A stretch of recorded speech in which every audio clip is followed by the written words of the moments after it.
A Ferrari descobriu o truque para vencer em Mônaco, mas a Red Bull soube esconder bem o jogo.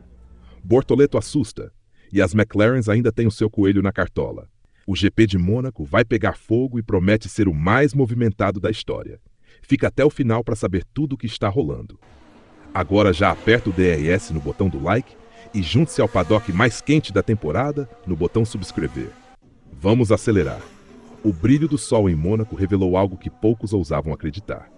A Ferrari, tantas vezes em desvantagem, surgiu como a fera adormecida que despertou para reclamar o topo. Enquanto os barcos de luxo balançavam suavemente no porto e os fãs de Ferrari enchiam as ruas, Charles Leclerc transformou as curvas apertadas de Monte Carlo em seu palco particular. Mas ao mesmo tempo havia um silêncio inquietante. Max Verstappen, o atual senhor das corridas, parecia apenas assistir, como se guardasse algo sinistro para o sábado e o domingo. A sexta-feira em Mônaco não foi apenas sobre treinos livres. Foi uma dança de máquinas e pilotos em que cada metro, cada centímetro, carregava a promessa de glória ou a ameaça do fracasso. As equipes chegaram com suas armas afiadas. A Stake mexeu na asa traseira. A Williams experimentou novas suspensões. A McLaren ajustou cada detalhe. E até a Haas parecia ter encontrado um lampejo de esperança. Mas foi a Ferrari quem roubou o show, com atualizações discretas que, de repente, pareciam ter devolvido ao carro o equilíbrio que faltava desde o início da temporada. Enquanto isso, as barreiras de metal e as zebras implacáveis de Mônaco não perdoavam. O jovem Hadjar, ainda tentando domar a Fórmula 1, beijou o guardrail não uma, mas duas vezes na mesma sessão. Uma lembrança cruel de que aqui, cada erro cobra seu preço. E Stroll, em meio a esse caos controlado, encontrou o para-choque de Leclerc, ganhando uma punição que vai ecoar no domingo. Mas o que chamou mesmo a atenção foi a Ferrari. Enquanto todos esperavam um desempenho mediano, Leclerc desafiou as estatísticas e a lógica. Mesmo com pneus duros, ele era o mais rápido na pista, como se o carro tivesse finalmente entendido a poesia cruel das ruas do Principado. E não era só no cronômetro. Havia um brilho nos olhos dele, um foco que dizia que a sexta-feira foi só o começo. Contudo, não podemos esquecer o que está por vir. Mônaco não perdoa os confiantes demais. E mesmo com a Ferrari aparentemente no comando, McLaren e Red Bull ainda guardam segredos que podem virar o jogo em questão de milésimos. O que a Mercedes está escondendo? E a Aston Martin, será que vai conseguir sair das sombras e se juntar à festa? Enquanto isso, o tabuleiro do xadrez começa a se mover lentamente. Leclerc pode ter liderado hoje, mas amanhã, quando o cronômetro zerar e as luzes apagarem, tudo pode mudar. O que você acha? Será que a Ferrari encontrou a fórmula mágica ou está apenas brilhando sob as luzes douradas de Mônaco? Deixe a sua opinião nos comentários e vamos juntos decifrar o enigma que só Mônaco sabe contar. Enquanto o sol começava a se pôr em Mônaco, as luzes douradas refletiam no mar calmo do porto e iluminavam as promessas e os medos de cada equipe. Os dados como a contar uma história ainda mais complexa. Um gráfico, aparentemente banal, revelava um padrão que deixou os engenheiros da Ferrari intrigados. Os setores eram claros. A Ferrari dominava o primeiro e o terceiro setor, com uma precisão cirúrgica que lembrava os grandes momentos de Maranello no passado.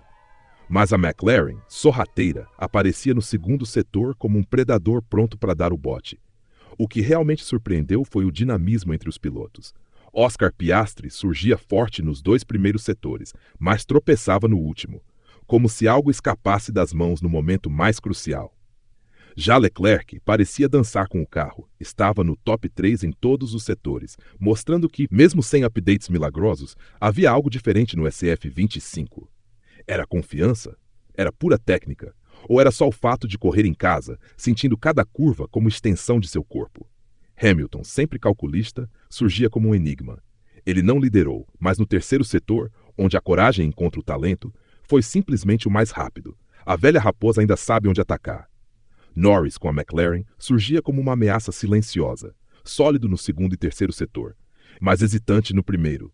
E Verstappen? O holandês parecia um fantasma veloz, surgindo apenas em momentos pontuais, como se guardasse seu verdadeiro poder para o sábado. A Racing Bulls e a Aston Martin apareceram mais acima do que o esperado, mas sabíamos que Mônaco tem o hábito de iludir.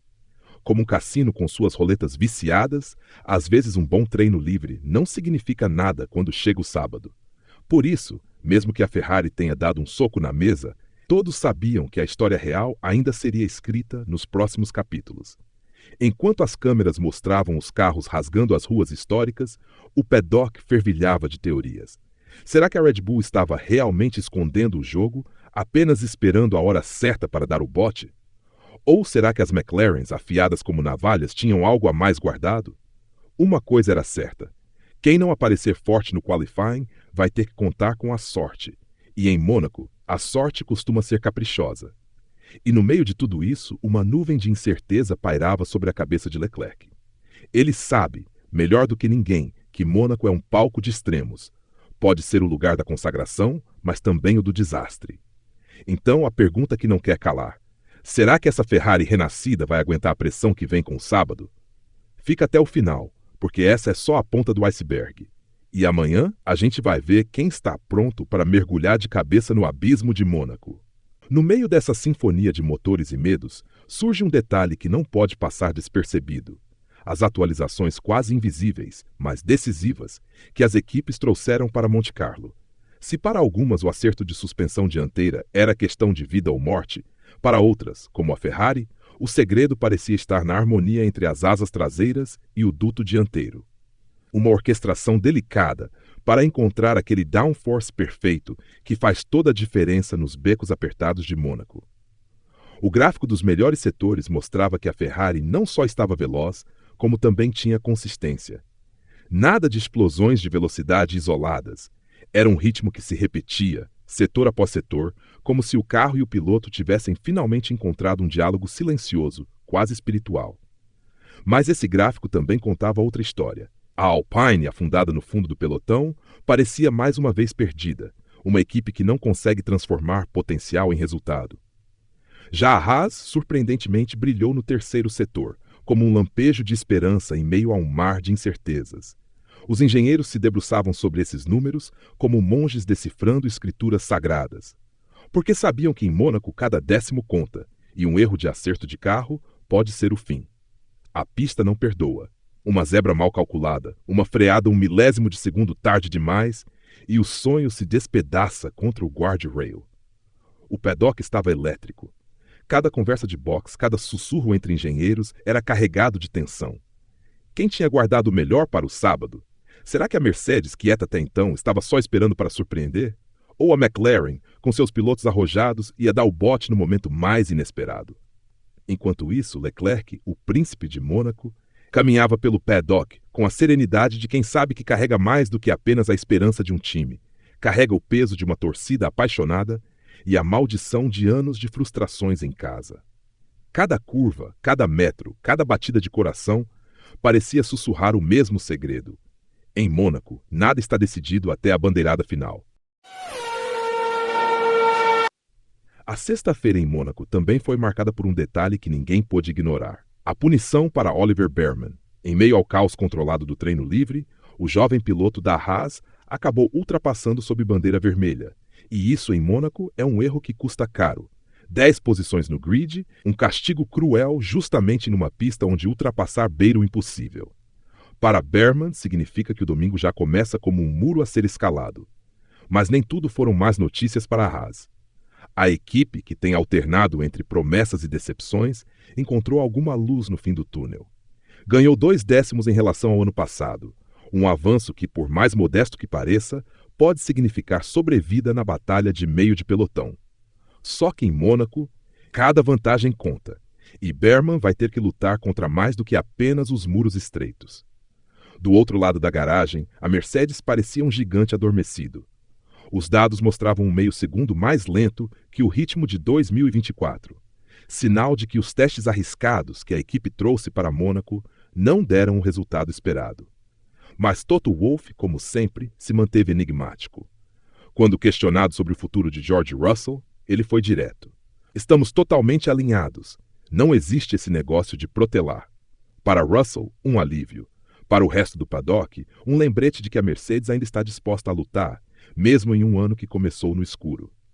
No meio de tudo isso, Lewis Hamilton encontrou um raro momento de satisfação. O heptacampeão, acostumado a carregar o peso de toda a equipe nos ombros, disse que o carro finalmente parecia estável. Não era perfeito, mas estava mais próximo do que ele precisava para atacar com confiança. Pequenos ajustes, nada de revoluções, porque em Mônaco, um carro previsível pode ser a diferença entre a glória e a vergonha.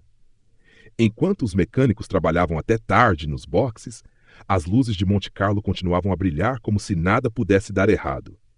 Mas todo mundo no paddock sabia que as ruas de Mônaco são traiçoeiras, e a Ferrari, a McLaren, a Red Bull e a Mercedes estavam prestes a descobrir quem tem realmente o que é preciso para dominar onde cada milímetro conta. Com a noite caindo sobre o Principado, o paddock fervilhava como um formigueiro inquieto. As estatísticas contavam apenas parte da história. O resto era pura intuição e nervos à flor da pele. O clima era de incerteza e tensão, mas para quem estava atento, havia pistas sutis que indicavam quem poderia surpreender. A Ferrari, que parecia ter finalmente encontrado o ponto de equilíbrio em um carro muitas vezes criticado, se manteve como o centro das atenções. Leclerc elogiou o acerto do SF25, mas fez questão de lembrar: calma, sexta-feira é sexta-feira. Em Mônaco, nada é garantido. Ele conhecia bem a história cruel do circuito, onde já brilhou, mas também onde o infortúnio o perseguiu como uma sombra. Na Red Bull, Verstappen parecia um livro fechado. Não houve simulação de classificação real, apenas algumas voltas onde, claramente, o holandês mostrava que tinha mais na manga. Alguns analistas se perguntavam: estariam escondendo o jogo, como tantas vezes antes? Ou realmente havia algo que não encaixava no RB21 nesta sexta-feira? Enquanto isso, Tsunoda, por incrível que pareça, aparecia como o mais rápido do time austríaco, um sinal de que talvez as cartas ainda estavam sendo embaralhadas. A McLaren continuava como uma incógnita promissora. Norris e Piastri pareciam alternar entre genialidade e hesitação. No segundo setor, eram donos do pedaço, mas no primeiro, ainda pareciam tatear no escuro. E em Mônaco, não há espaço para dúvidas. Cada curva é um duelo com o destino, e no sábado a incerteza se torna coragem ou se torna desastre. Enquanto isso, os engenheiros de todas as equipes revisavam dados, simulavam, testavam novas linhas de trajetória. Porque sabiam que no sábado não há segunda chance. A pole vale ouro em Mônaco, e quem a conquista ganha meio caminho para a vitória. Era uma sexta-feira que deixava no ar a eletricidade de algo grande para acontecer. Os fãs, colados às telas e aos muros de Monte Carlo, podiam sentir que o tabuleiro estava armado. E em um tabuleiro como Mônaco, onde cada peça se move com a precisão de um mestre de xadrez, só restava uma certeza: o sábado seria brutal. E cada volta, um duelo entre homens e lendas. Ferrari, a aura de confiança era nova. Charles Leclerc, que tantas vezes deixou a alma nas ruas de Monte Carlo sem colher o que merecia, parecia mais leve. Mesmo com a cautela de quem já se machucou aqui, seu olhar revelava algo diferente, um brilho que só surge quando piloto e máquina falam a mesma língua. Mas não havia só otimismo, havia também um silêncio pesado, como se a equipe soubesse que estava pisando em terreno frágil, onde cada erro pode significar o fim. Do outro lado, a Red Bull trabalhava na surdina. Verstappen andou rápido apenas em alguns trechos, nada que mostrasse as garras de verdade. Mas quem conhece a Red Bull sabe, quando eles não mostram tudo, é porque algo grande está por vir. Os engenheiros mexiam no assoalho, ajustavam detalhes quase invisíveis. O paddock inteiro sabia que eles não vieram para brincar. A McLaren, por sua vez, estava decidida a provar que o renascimento não foi apenas um suspiro. Piastri e Norris alternavam voltas que faziam os cronômetros suspirar. O segundo setor parecia pertencer a eles, mas havia ainda um ajuste fino a fazer.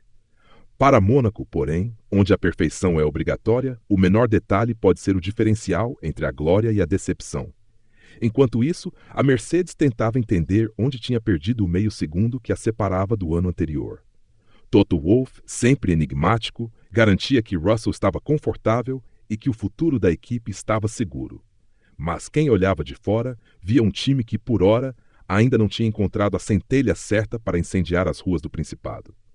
Entre as equipes de meio de pelotão, a Alpine parecia vagar em um labirinto de dados sem saída. A Haas, apesar da punição para Berman, mostrava lampejos de velocidade que faziam os rivais olharem com respeito. E a Aston Martin, quase esquecida, sabia que todo milagre em Mônaco começa no sábado. No fundo, todos compartilhavam o mesmo segredo. No sábado, o cronômetro não mente. E quem não encontrar o acerto perfeito vai ter apenas o espelho retrovisor como companhia no domingo.